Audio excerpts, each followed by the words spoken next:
Nice et ces personnes qui ont été malheureusement tuées pendant ce terrorisme aveugle que la France elle subit à l'heure actuelle. Et je voudrais également vous passer un message de Jean-Luc Boll qui ne peut être présent ce matin parmi nous. Et je vais donc vous le citer mot par mot, le texte qu'il m'a laissé et qui m'a demandé de vous le lire.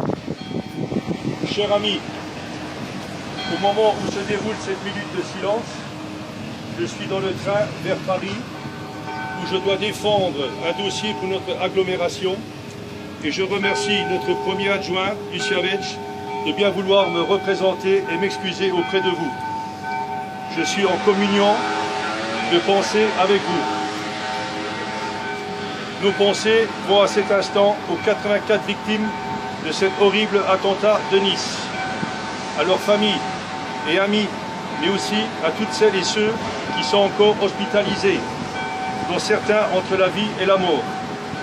Le terrorisme a une nouvelle fois touché la France, et ce, le jour même de notre fête nationale, symbole de l'unité de notre nation. Ce sont précisément ces symboles qu'il nous faut plus que jamais défendre et protéger. La France ne doit et ne peut se résoudre à une sorte de fatalité, à une banalisation de la violence, du terrorisme, de l'intégrisme, de la haine.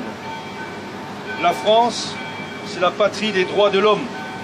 Et nous attendons de l'État que tout soit fait pour que nos idéaux républicains, liberté, d'égalité, de fraternité, mais aussi que nos citoyens soient défendus et protégés. Restons soudés dans les valeurs républicaines, gage de sauvegarde de la paix, de la démocratie et de la liberté, nos biens les plus précieux dans notre pays et dans le monde. Je vous prie une minute de silence.